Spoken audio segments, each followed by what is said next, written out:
How did the Denver Broncos' loss this past Sunday to the Baltimore Ravens reveal even more flaws with this Broncos offense and what other teams are doing to the Broncos offense as they seemingly have no answer for? You get into that and much more on today's brand new episode, Locked on Broncos. You are Locked on Broncos, your daily Denver Broncos podcast. Part of the Locked on Podcast Network. Your team every day.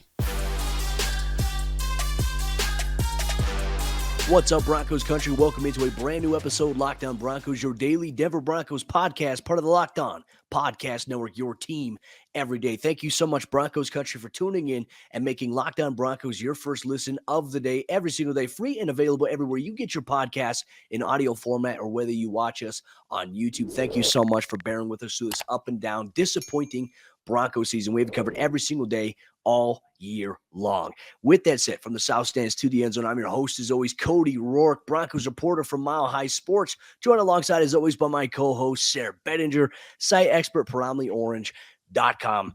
Sayre, my friend, I feel like as we prepare here for the Broncos, Kansas City Chiefs, obviously an afternoon kickoff, it got flexed out of primetime. Thank you for that, by the way, football gods. Outside of that, we always ask ourselves this question: can the Broncos offense get any worse? And surprisingly, they have, and they continue to do just that. And this past Sunday, in a loss to the Baltimore Ravens, it was revealed exactly why they have more flaws than we even imagined. Right. They've obviously been struggling with personnel issues all year, whether we're talking about injuries or whether we're talking about misusing guys, which is something that we didn't expect to be a problem with this coaching staff, right, Cody? I mean, we saw, Alan Lazard had 9 touchdowns last year for the Green Bay Packers. The year before that, it was Robert Tonyan with like 11 or 12 or something like that touchdowns. And it's just like, man, you see this, the Nathaniel Hackett, these guys that worked in Green Bay that are now coaching the offense in Denver, maximizing the players around them. And that included, Cody, Aaron Rodgers, who, after the Jordan Love trade or the move to go up and get Jordan Love by the Packers in the NFL draft, Aaron Rodgers was miffed about that. But then he goes out and has multiple MVP seasons in a row. So he expected this coaching staff to come in and kind of maximize the players that they had at their disposal. And even with some injuries here or there, obviously the Broncos have been devastated by injuries, and that's been a huge problem personnel-wise. But really what we're looking at here is a complete misuse of personnel late in the season. The Broncos struggling at the wide receiver position badly. We know this with Jerry Jeudy's injury, KJ Hamler going on IR. Then now you have Courtland Sutton getting injured in the game against the Ravens. Well, we saw a tweet from Mike Kliss on Tuesday morning that kind of talked about the fact that, man, the team went into this game against the Ravens looking to emphasize the tight end position and getting them those additional snaps. Unfortunately, it came at the expense of the passing game and the receivers. Well, and to that point, right, they want to, Nathaniel Hackett mentioned on Monday, they want to get the run game going. And I get it. You want to bring out more tight ends. You have more numbers, more bodies. You can maybe get a numbers advantage to open up some holes. I understand that. Denver did come out and was run heavy at the very beginning, and then it kind of dissipated, which is crazy because they even had a 9-3 lead, Sayre. And so it's like when you have a lead, your idea is to run the football. There was one drive where the Broncos, I believe they faced a 2nd and 11, and they went to a deep pass to Greg Dulcich that was incomplete. They went with a deep pass to Montreal Washington on 3rd and 11 that also went incomplete. And so we're just seeing like what is going on. Like if you're at the point where you're now including Montreal Washington as one of your receivers out there, something's wrong. And obviously this was after the Courtland Sutton hamstring injury. So I understand you have to make your adjustments kind of on the fly there. But we talk about guys like Brandon Johnson. We talk about guys like Jalen Virgil. Heck, Jalen Virgil caught his first ever career pass in the NFL several weeks ago, and it was for a touchdown. What have we seen from him? He hasn't even been used, Sayre. So, like, to me, I understand, yes, Courtland goes out. I understand you want to get the run game going. But when you are trying to pass the football, you got to get some of these other guys going in there. And I will say, too, to our good friend Tim Jenkins does a great job pointing out on film that you have a lot of these receivers, a lot of these young guys who don't have much experience. They're running route concepts in the same area, which, Sayre, I could tell you from a defensive back standpoint, you make our job so much more easier when you're running the same routes in the same area. And if they're not like pick routes or crossing patterns that make you have to choose, like you just sit back there all day in zone. And that's exactly what they did. They sat back. They allowed the Broncos to throw the ball short. They rallied and they tackled. I mean, Denver couldn't even get a 3rd and 3 on an out route to the floor, or flat route to Greg Dulcich early on in this game. So once again, this team, and I get personnel plays a big role into it, but I think what we're seeing with personnel plus this coaching staff, you're seeing more flaws on the offensive side of the ball than we previously ever imagined. Right. And they're putting guys like Alberto Cuebunam in the doghouse when we can't really understand why. We don't understand what the problem is. And especially when you're going into a game, Andrew Beck injured for this game, Cody. So you went into a game wanting to establish the run. You gave the ball to Latavius Murray 17 times, and you didn't have your fullback to help run those wide zone concepts out there and get that lead blocker out in front on those stretch plays. If you wanted to do that, you didn't have him out there. So you're already down a guy, and you're utilizing the 12 personnel. You're utilizing Eric Saubert, Greg Dulcich, Eric Tomlinson. You're getting those guys involved. But is the running game really that effective right now to the point that you can legitimately use the excuse, well, Alberto Cuebunam's a liability as a blocker, so we can't have him out there? Well, your run game hasn't been good anyway with Eric Saubert and Eric Tomlinson out there. So I'm sick of hearing about that, because if the running game is really good and those guys are the reason for it, hey, I'm all for Alberto being inactive. You got the running game working. It's flowing. It's going well. It's the only thing on the offense that's working. But that's not the case. We're not seeing that. And you need a boost in the passing game desperately, desperately, desperately. You went into this game against Baltimore knowing Jerry Jeudy's on a pitch count. You had to put KJ Hamler on injured reserve. Your wide receivers have been terrible the last few weeks. And that's not an indictment on their careers. That's to say right now where they're at, they're just not good enough. They're not good enough to be effective at the NFL level against a team that is 5th in the league in sacks. They're putting pressure on the quarterback. So you got all these things, all these factors, and then you kind of put the final nail in the coffin by what you just said, Cody, the quick out to Dulcich. There was multiple plays in this game where they tried to quickly get the ball to the tight end. And why could you not just try it to Alberto? Even Nathaniel Hackett said early in the season they envision putting him some at the wide receiver position. I just can't fathom it with how the bodies and the situation at wide receiver right now. They just don't have bodies out there. They have guys, but they just don't know what they're doing 100%. And I just don't see how it could hurt to have Alberto out there. So it's just, I'm not sitting here trying to say like, hey, I'm captain of the Alberto fan club and he should be playing. What I'm saying though is like, the constant misuse of personnel, like you mentioned with Jalen Virgil. He gets that long touchdown, the 70 whatever yard touchdown it was against the Titans, as I'm hooting and hollering at Disney World watching it unfold. We have seen literally nothing from him since that happened. And I don't understand it other than the fumble on the kickoff return. Montreal Washington continues to get these reps when he's either not getting under the ball or he's not making plays in space. I just don't get it, Cody. I think that this coaching staff has so many problems with it right now. And like, I don't know how they can justify keeping a guy like Alberto in the doghouse when you're utilizing purposefully more tight ends in a game like you did against the Baltimore Ravens. Here's my question, right? I mean, like, what do you have to lose at this point, Sayre? Like, if you're desperate to the point where Greg Dulcich was playing some receiver in this past game against the Ravens, why not just throw out Alberto and Greg Dulcich? You know, okay, Cortland Sutton's banged up. Jerry Jeudy is still trying to come along. You know, hats off to Jerry Jeudy, too. I want to give a lot of credit to him. Like, this is a game he probably shouldn't have played in, and he still went out there on a limited pitch count because he's a competitor, and he still made a couple of big plays for Denver to give them a chance. To me, I have nothing but respect for that and for Jerry Jeudy there. But it's like, at this point, Alberto is just wasting away on the bench. We heard George Payton say that he's going to be crucial for us in the second half. We have yet to see him even involved. And I just think that a guy like him, with the issues at receiver that Denver's having right now, Alberto could be, I'm not going to say he's going to solve the problems, but he could be a guy that you can maybe use. Why not try it at this point? The season is over from a playoff standpoint. Denver is not making the postseason. This is evaluation season, and you need to see what you have from Alberto and Greg Dulcich, as we've been promised before, that these two guys, they could really do some damage together. We haven't seen it, and I feel like we're getting robbed of that opportunity.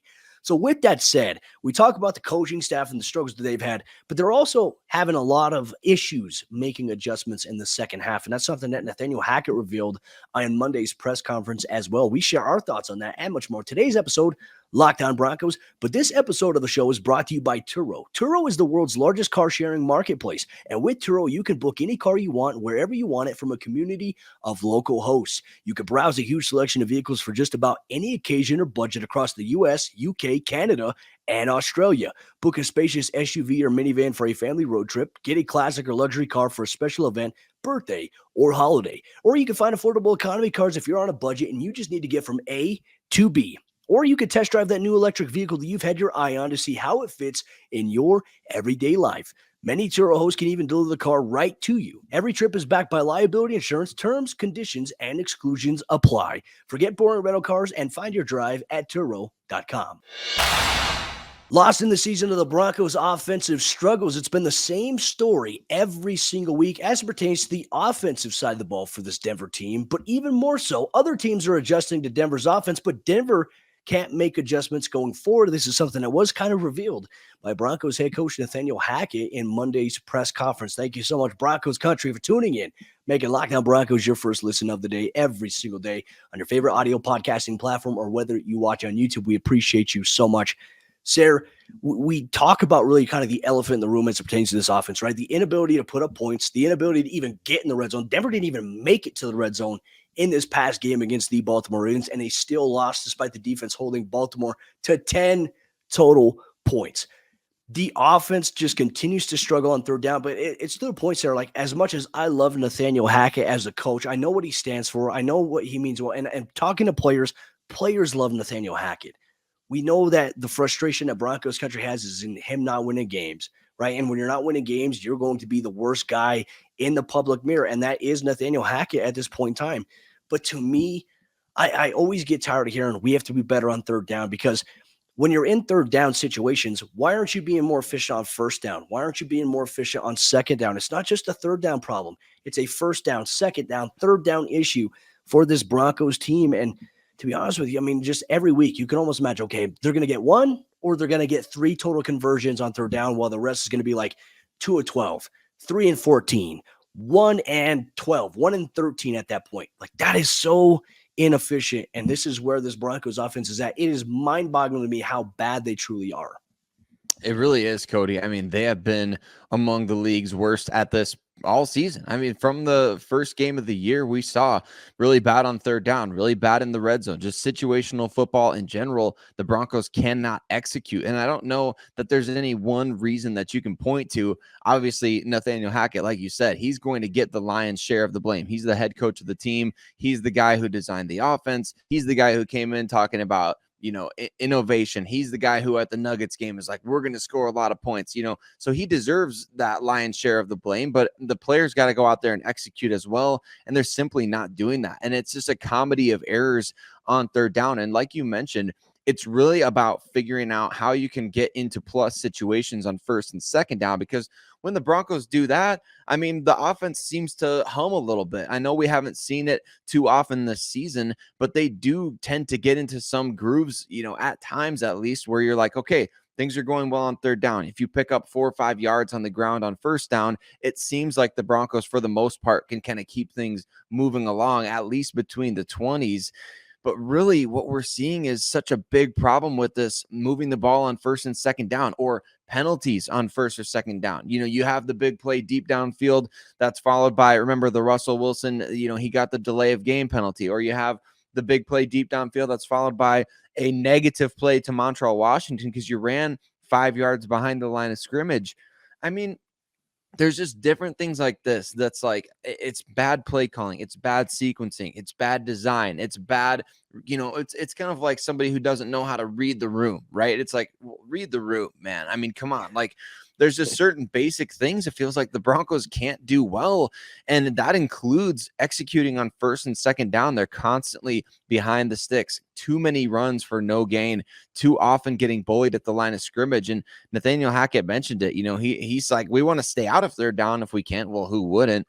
But I think it extends beyond that, right? It goes from, okay, in the first half, you saw a little bit of success from the running game. Then the Ravens adjust in the second half, and you can't go out there and make adjustments yourself.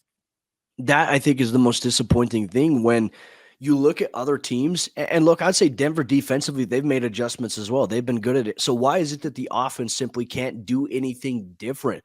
Like, there are so many limitations that we're seeing, and it's just baffling, Sarah. And I was even saying this as well. Like, it is fun watching the Detroit Lions play football, right? And last year, they were one of the worst teams in the NFL. But now, like, even with some of the same personnel, they are putting up points. I mean, they've put up more points in the last game than Denver's really kind of put up in the last maybe 6-7 games in totality when we talk about overall offensive production. And I just don't understand how some teams who are in maybe some worse situations, right? I'd say like personnel right now, Denver's probably in the worst position in the NFL when it comes to personnel as it stands today.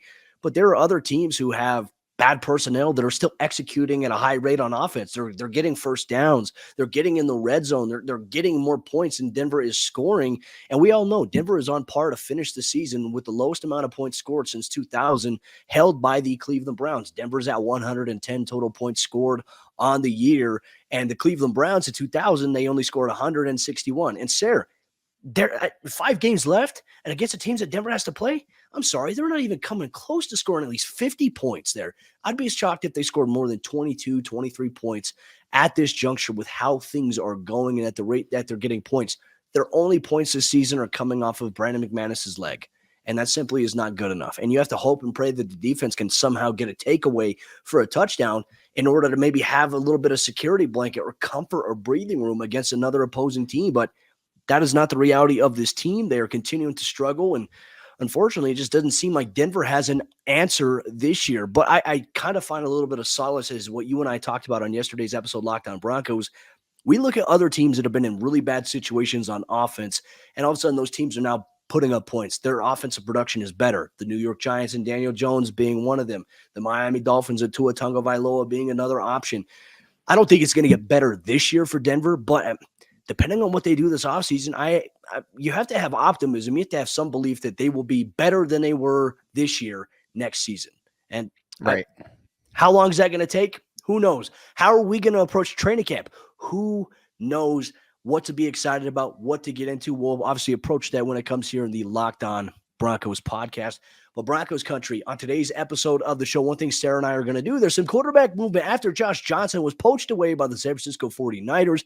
We did an episode talking about should the Broncos place some claim on Baker Mayfield. We take a look at some quarterback movement for this Broncos football team towards the end of the season. Is there anything to look into? You get that and much more on today's episode of the show. But before we do that, this episode of the show is brought to you by BetOnline.net, the sponsor of today's episode, Locked On Broncos. And BetOnline.net is your number one source for sports betting info, stats, news, and analysis. You get the latest odds and trends for every professional and amateur league out there, from football to basketball to soccer to esports. We've got it all at BetOnline.net. And if you love sports podcasts, you can find those as well at BetOnline. We're always the fastest and the easiest way to get your betting fix. So head to the website today or use your mobile device to learn more. BetOnline, where the game starts. Quarterback movement around the National Football League is always critical at this time of the year as teams are evaluating some potential future contracts, but more so for this Denver Broncos team that is tied up to Russell Wilson for at least the next 4 or 5 seasons.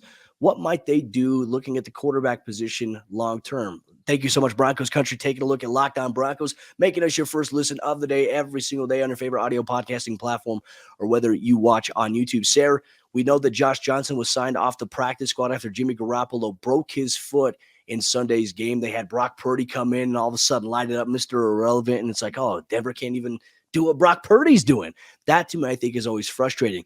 But it does seem that at this point in time, after Josh Johnson was picked up, Denver has been taking a look at quarterback, right? Because you can't just have Brett Rippon and Russell Wilson on your roster. You have to have another guy in your practice squad. They did make a move. They signed a quarterback to the practice squad early on Monday, but they're also bringing in another quarterback for a visit. They are. Tuesday, Nathan Roark, the CFL star quarterback. I call him Cody, Nathan Cody Roark. No, there we go. I think it's, yeah, right. I mean, the former Ohio, are they the Bobcats there in Ohio? I mean, the star quarterback for them got a shot at camp with the New York Giants as a wide receiver, incidentally, but then he went up to Canada. He starts tearing it up for the BC Lions up there, Cody, in 9 starts, 10 games overall. This dude threw for almost 3,400 yards, 25 touchdowns, 10 picks. and immediately starts getting looks from NFL teams, and understandably so when you're throwing for, almost 340, 350 yards a game. I think definitely something interesting here. You read some of the Canadian Football League sites and the reports that they're saying, like the people who are actually close to this guy, they say that he's not interested in the practice squad. He's not interested in kind of messing around. Like he's only going to leave Canada, where he's probably got a pretty comfortable job right now. He's only going to leave Canada if he has a good shot of being a QB2 somewhere, which does make the Broncos kind of interesting, right? Because like we talked about, I think in 2023, the Broncos have to have better contingency plan for Russell Wilson in case something like this does happen, where he's dealing with a torn lat, an injured hamstring, and he's not effective and he can't play at the highest level out there. And you can turn to somebody who's either proven to be decent or has upside to be decent. So that's where I think this Nathan Roark guy comes into play. He's already got a look from the Raiders. He's already got a look from the Jaguars. I think other teams called him earlier on in the process, but as of right now, the Broncos have the most recent visit with this guy, which is kind of interesting. I mean, you look up some of the highlights on Twitter and YouTube and stuff, and obviously highlights are what they are. They're just highlights, but the guy's got a strong arm and obviously very productive in a short amount of time in Canada. So kind of interesting. Not saying he would be your QB1 or anything, but maybe a very interesting backup candidate. Well, and it's also worth noting too, right? After the season, Brett Rippon will be a free agent, right? And so Denver's going to have to make some decisions as to like what they want to do. I know how much they love Brett Rippon. I do think that there's going to be a chance when Rippon is done. I think he gets into coaching. Like, for him, like think about it. This past year is Rippon's 4th year in the NFL. He is now vested. His contract is vested. So that means if he wanted to step away from playing this year, right? Unless he had an opportunity to go be a backup quarterback somewhere else, maybe Rippon gets into coaching after this year. And so with that said, I mean, obviously with his contract expiring anyways, the Broncos have to take a look at potential backup options. And I think a lot of this is going to be interesting, right? Because you want to get a guy that can maybe play in multiple systems, that has the ability to play in different schemes. Because as we all believe, the Broncos are going to make a ton of changes on the offensive side of the ball after this season. And I know fans want to see that now. Heck, I'm even at the point like, what changes could they make right now? Like I would like to see it, because anything has to be better than what we've been witnessing week in and week out. It would be a different story, Sayre, with this Broncos team. If they were in games, they were competitive on the offensive side of the ball, and they're trading barbs with the team. And let's say they lose by a last-second field goal. I think you live with that, right? But I have a hard time living with the fact that our post-game shows every single week since week 1, for the most part, have literally been the same exact reason why they have lost. To me, this has been probably the most draining season I've had covering the Broncos, just because it hasn't been entertaining, right? The defense has been fun to watch. Don't get me wrong. But just the offense has been the same exact thing, a complete Control-C, Control-V on the screen every single week. I think you have to find a way to mix things up a little bit here. And also you have to make the thing, like if once you get towards the end of the season, Sayre, obviously the Broncos not going to be in the playoffs. You have to make a decision. With your investment in Russell Wilson, do you sit him for like the final couple of games of the season so you can protect your investment in him? Because what happens if he were to get hurt in the last, one of the last games of the season, the last 2 to 3 games is completely meaningless, right? At this point, there's nothing that Russell Wilson could do outside of maybe hitting a couple of incentives. But even then, I don't even think he's close to hitting any incentive marks that were put in his contract, essentially. So for me, I like that. And they also signed a practice squad quarterback, Jarrett Garantano. He played college ball at Tennessee and Washington State, worked out for the Broncos earlier a few weeks ago. And then obviously, as you noted, he makes the connection there with Zach Azzanni when he was at Tennessee, when he committed there in 2015 and 2016. I mean, we even could see Azzanni potentially departing after this year. I mean, he's been a guy that's been on the roster. How many coaching staffs? 2 coaching staffs now, essentially, since he's come in and he's done it. Like it's been crazy. Actually, this is 3 coaching staffs. He was with Joseph, he was with Vic, and he's with Hackett. Like he's been one of those stakeholders that's kind of stayed around here. But as we see with like the guys, the depth that, we're talking about, even they are struggling at the receiver position with route concepts and landmarks and timing. So yeah, I think when we look at this offense, we'll see changes, but also at the quarterback position minus Russell Wilson, I do think we're going to see a ton of change here for Denver. We are. And I think you get a guy in there, this Jarrett Guarantano guy who's got some upside. I mean, played well in the preseason with the Cardinals. And so I think you get a guy in there that's just a dart throw, right? I mean, you want to see who you can bring into camp next year and see what they've got. But I agree with you, Cody, on the more pressing topic than really who you're adding to the practice squad at this time.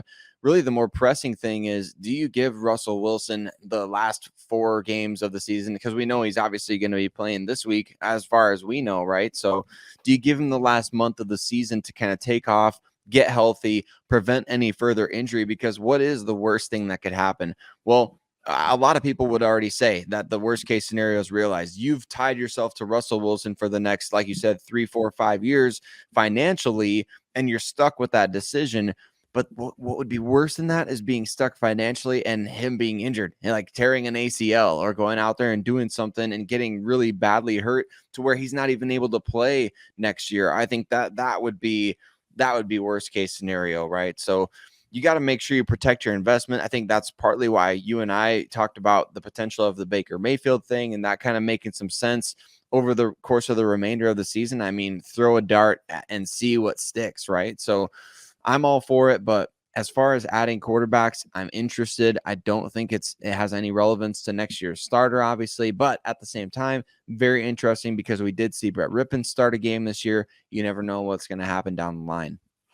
I mean, with this Broncos team, you never truly know what's going to happen. And, Broncos country, we're fortunate. We're thankful. We're grateful that you were here along the ride with us because we're sitting here waiting for something good to happen as well alongside everybody in Broncos country. We appreciate your interaction as always, whether you listen to your favorite audio podcasting platform, whether you tweet us on Twitter at Cody Roark NFL, at Sayre Bedinger, at Lockdown Broncos, or whether you engage with us in the YouTube comment section. Thank you so much, Broncos country, for tuning in. We appreciate you so much. We'll be back tomorrow for a brand new episode of the show as Sayre Bedinger sits down with Chris Clark, host of the Lockdown Chiefs podcast, for a crossover episode to preview Sunday's matchup against the Kansas City Chiefs, the biggest story for each team, key matchups, and how each team can win their matchup respectively. You get that on Lockdown Broncos tomorrow.